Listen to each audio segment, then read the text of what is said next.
Hello, dear friends. My name is Vasyl Pekhno. I'm a Ukrainian journalist, and I invite all of you to watch this latest update on Ukrainian battle map situation as of August the 29th. So please join, watch this video. Don't forget to subscribe to this YouTube channel and leave your comments just below the video. I'll start with some interesting overview over Ukrainian seas. Black Sea and Azov Sea, where some interesting actions. I'll say that the new page of the modern warfare is opened. So let's start today's overview over this district of battlefield or sea field, something like this, sea battlefield. So let's begin. A very interesting development took place yesterday in the context of the naval war, I would say. Where should we start? Let's start with the fact that, friends, you need to see where the settlement of Temryuk is located.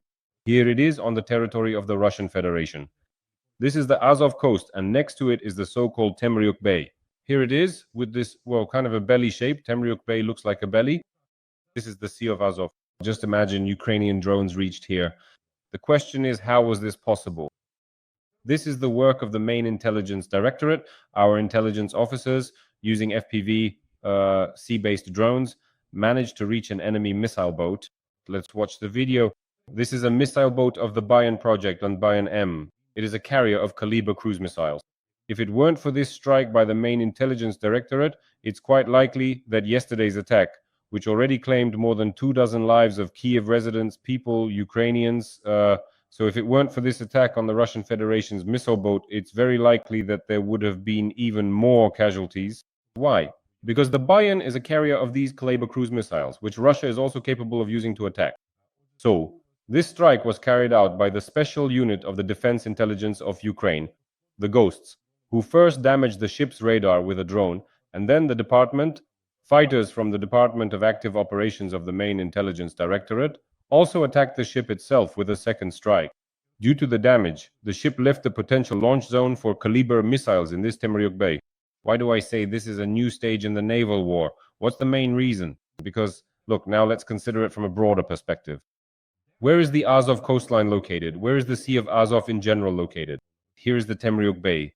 All around, Russia controls the coastline. In Crimea, in the occupied territories of Zaporizhzhia and Donetsk regions, and of course in the Rostov region and Krasnodar Krai.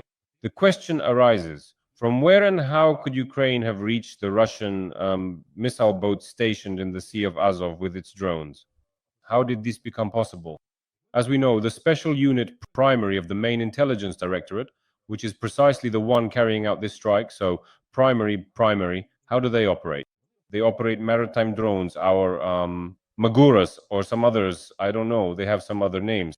In short, with maritime drones, unmanned boats which serve as carriers, sort of like motherships for transporting drones, FPV drones, long-range FPV drones, so the platform approaches, a drone takes off from it and hits the intended target.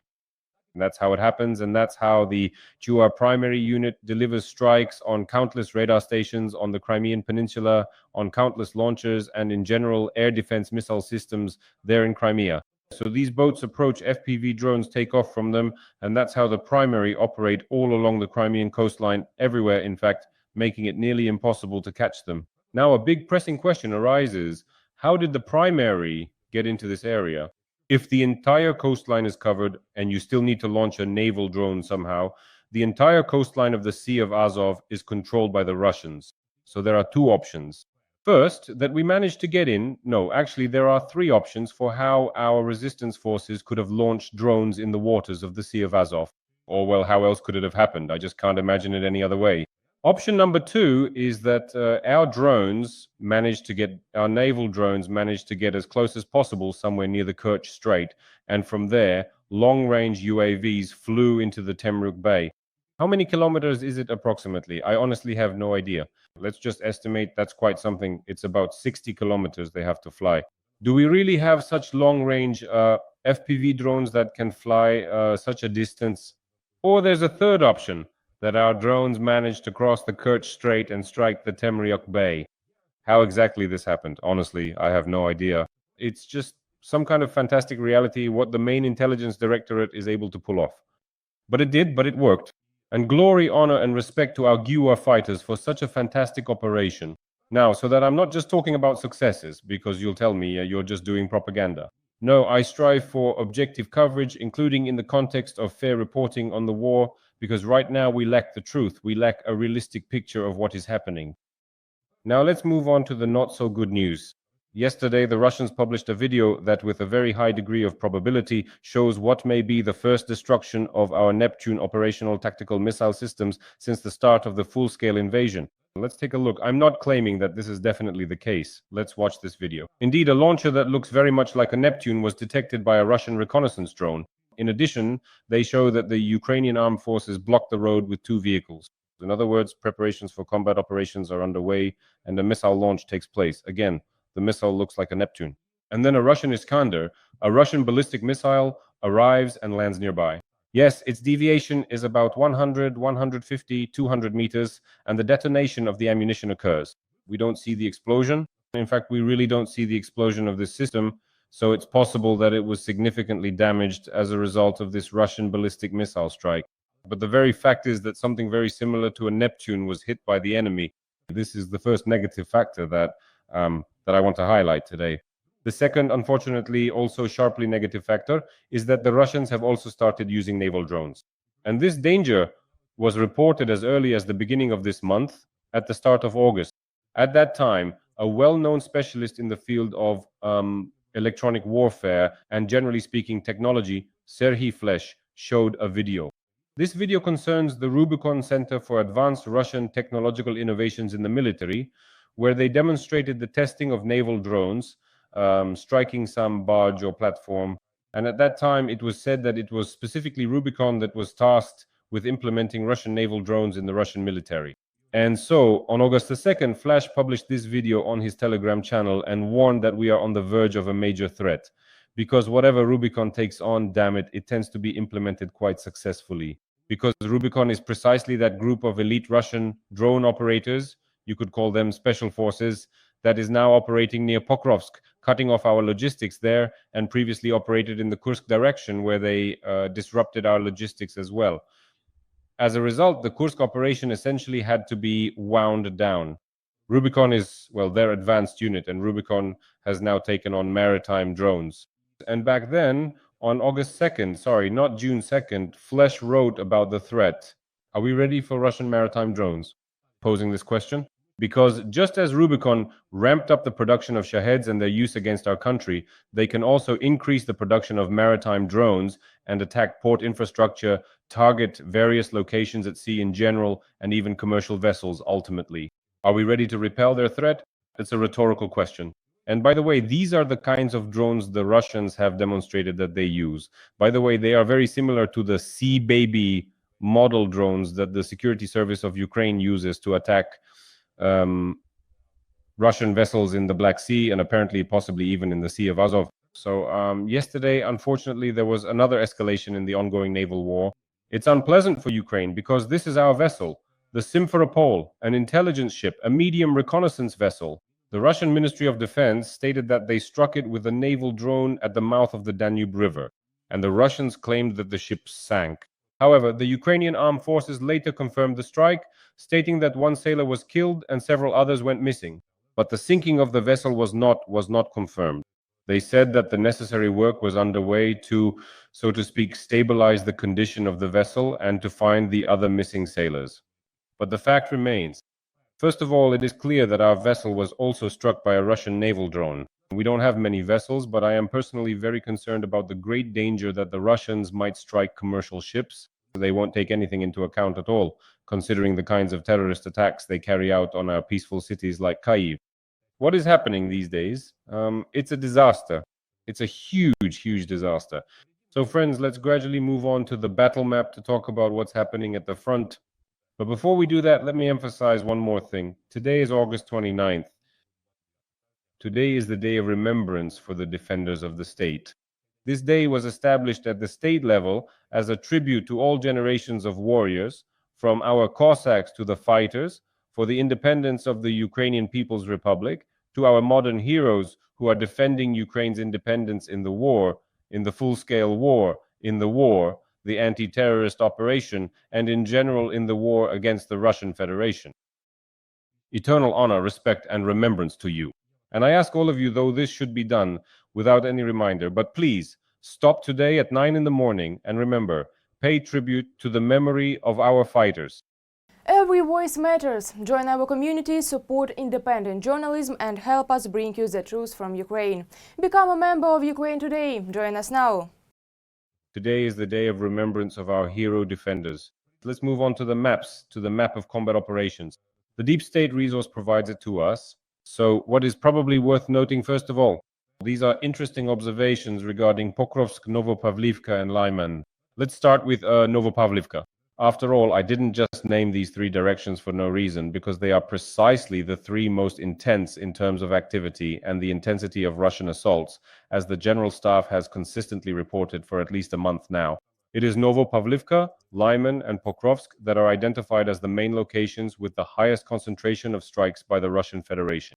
And thus, unfortunately, in Novopavlivka, we are seeing a negative trend in terms of further Russian advances, especially in this southern part of the Novopavlivka direction, right here in the Dnipropetrovsk region, where the Russians have already entered Dnipropetrovsk. The General Staff has been trying hard to deny this, but it is clearly the reality. The Russians have advanced again in the latest deep state map updates in the area of Temryuk and in the area of Malivka. Malivka, by the way, is also already in the Dnipropetrovsk region. Earlier, it was Novomykolivka and Georgivka, Zaporizhzhia and Novogeorgivka in this location. Now, we also see expansion towards Novoselivka, Vorona, and Sosnivka. These are, well, very unpleasant changes. Our soldiers call them genital organs. Well, without going into detail about what exactly they call them, I'll just refer to them as tongues. Let's say that, even though those aren't genital organs. You understand what I'm talking about? Towards Novoselivka, on the Novopavlivka direction, none of this is okay. None of this is okay because we're facing a series of partial encirclements on the front. You can see the situation Komishuvaka is in from this perspective, and you can also see the situation Yanvaske is in. You can see the situation Malivka is in as well. This is the kind of formation of the battlefield that's taking shape here. So far, unfortunately, we haven't been able to stop the enemy in the Novopavlivka direction. Moreover, in those three active directions I mentioned, Lyman, Novopavlivka, and Pokrovsk, Russian aviation is operating with extreme intensity. And there is a French OSINT analyst named Clément Moulin. He has done truly colossal work by analyzing the intensity of Russian airstrikes on the most active and important directions from the enemy's perspective, breaking it down by time periods and identifying which craters from Russian glide bombs appeared earlier and which are more recent. He divided all of this into periods, and so he identified general patterns. The Novopavlivka direction, starting from Huliaipol and ending at Dakhne. So what does it mean from Huliaipol to Dakhne? It's this particular section of the front. He marks it as from here to here. Clement Molen marks this section as very intense in terms of Russian KAB strikes. For Cubs, we still don't have a countermeasure. The next important direction is the Pokrovsk section of the front, or rather, I would even say the Dobropilia section. And not just Dobropilia, not in the area where fighting is currently taking place, but with the identification of three main locations. Clement Molen found that in recent weeks, the Russians have carried out about 700 airstrikes on the areas of three settlements. These are Bilitske, Bilozerske, and Dobropilia. So Dobropilia, Bilozerska, and Bilitska. These are the three settlements where the enemy is focusing the main intensity of its strikes. Well, and there is also a fourth location. This is a location in the area of Zoloty Kolodias. Here is where our defensive line is located, the so-called New Donbass, the Novo Donbass defensive line. So the enemy is striking around these three cities, Bilitske, Bilozerska, Dobropilia, and the New Donbass defensive line. Do you know what this means? Yes, without going into deep philosophizing or rambling on, this points to where the Russian army plans to advance in the future, where it intends to launch assaults. Because before anything else, here's the golden rule. Identify where Russian artillery is operating intensively. Identify where Russian aviation is actively working. Those will be the locations where, over the next few weeks or months, the Russians will try to make breakthroughs. Because for a long time, they first destroy our positions and then launch infantry assaults on them. That's why these three locations, Bilozerka, Dobropilia, and Bilitske, require extremely high and focused attention. The enemy has significantly increased the intensity of their aviation use in the Lyman direction, and this also shows certain trends regarding where the enemy wants to advance. So, regarding Lyman, it's clear that the situation for our troops has rapidly deteriorated recently in terms of the enemy having captured almost the entire Serebryanske forestry, the enemy advancing to the left bank of the Zherebets River, and also in terms of the enemy advancing into Kolodyazy and Zelenaya Dolina. All these locations show that the enemy has ambitions both for Lyman, here Lyman is already highlighted, and for Siversk. And the enemy is exerting and will continue to exert pressure on these two important defensive strongholds of ours, and is doing so specifically with airstrikes. In the last 3 weeks, the enemy has carried out about 650 strikes, more or less, specifically on the locations in this section of the front. Here you can see the main concentrations to the northwest of Lyman and in the Siversk area. Why to the northwest of Lyman? Let's go back to the deep state map, and everything will become clear. To understand why, what exactly is the northwestern area? It's Shandryholov, Novoselivka, and Drobyshev. To understand why the Russians are striking here, we need to look at the satellite image of the map, and it will give us all the answers to this question. The satellite shows that the main logistical routes to Lyman currently pass through this area. That is, from Lyman there is now a road through Drobyshev and Shandryholov, which then connects to the wider world, so to speak, because the Nitrius River flows here. And through it, specifically through Shandryholov, you can see this road very clearly. It is clearly visible running from Lyman through Drobyshev to Shandryholov. But there is also a road through Novoselivka, and accordingly it is precisely in this area where our routes are that the enemy is striking most intensively in the Lyman section of the front. You can see this. However, this is just one opinion. This is one assumption that arises. Well, it's the most logical. And the first thing is that they are trying to block Lyman. At the same time, I'll also express another thought. They are trying, firstly, to bypass us in this way. They are destroying our positions in this location in order to try to outflank them, thus bypassing Lyman, putting it under logistical encirclement, and forcing our troops to retreat. Secondly, if this movement continues further, then we risk that the Russians will continue to carry out an operation to encircle Sloviansk. Here is another entirely accurate and probable conclusion reached by the French OSINT analyst Clément Molin, whom I am actually referencing, who carried out this colossal work of identifying Russian airstrike locations. Because wherever there is aviation, let me repeat, expect problems. And these are the problems the Russians are trying to create for us in the Lyman direction. This needs to be understood. The fourth location I will focus on today is Kupiansk. Because, well, you understand perfectly well yourself that in Kupiansk, as I've already mentioned, the situation isn't the best, and from a logistics standpoint, things are also starting to look problematic, since this road leads further to Chuhuiv. The enemy, who has advanced in Sobolivka, is already essentially engaged in fighting. They are very close to physically cutting off this route. But yesterday I came across some interesting analysis, and honestly I can't help but agree with it. And it contains some interesting conclusions. That the time when Kupiansk, let's say, could be cut off by the enemy and its logistics could be severed, when even Sobolivka itself could be captured, may not come as quickly. Why? Because we need to look at a certain trend that is developing in this direction. Because the Russians' pace in the Kupiansk direction is very, very slow. Here on the way to Sobolivka, the enemy has actually passed through just two settlements. These are Mern and Radkivka. Let's start with Radkivka, which is the northernmost one. The enemy began fighting for it on August 24th. June 24th. And we can see this thanks to the deep state map. It was exactly on June 24th that the advance in Radkivka took place. Yes, on the 23rd and then on the 24th, right here in Radkivka, the enemy began its assault. So Radkivka was indeed the very first location to be captured. It took a considerable amount of time, specifically an entire month, for the enemy forces to successfully reach this particular point, Miran, after their initial advancement from Radkivka. The distances covered were incredibly tiny, just 2.5 kilometers, or perhaps even a little less than a full kilometer to reach Miran. The eventual capture of Mern itself occurred a full month later, precisely on the 27th day of July, that is July 27th. So the enemy expanded this gray zone to Mern, for a while, even the 24th as well, 24 to 24, 24 to 25. That's how the map changed. And today we're talking about the enemy reaching Sobolivka. So that's another month just to reach the next settlement. Will Sobolivka be captured in a month? And will that physically cut off the road to Kupiansk? I don't know. But the fact is that the fighting here won't happen so quickly, and the Russians' advance here isn't as fast as they'd like. In addition, the enemy is trying to infiltrate north of Kupiansk. So far, the defense forces are successfully handling this. But overall, it's important to understand that the situation in the Kupiansk direction is quite complicated. On that note, I'll end here. Thank you for your attention, friends. Take care of yourselves. All the best, and until we meet again. Don't forget to support the defense forces and to honor the memory today, at least with a moment of silence at 9 o'clock, or in your thoughts, or by visiting the cemetery, to pay tribute to all our soldiers who fell in the battles for Ukraine. Stay strong.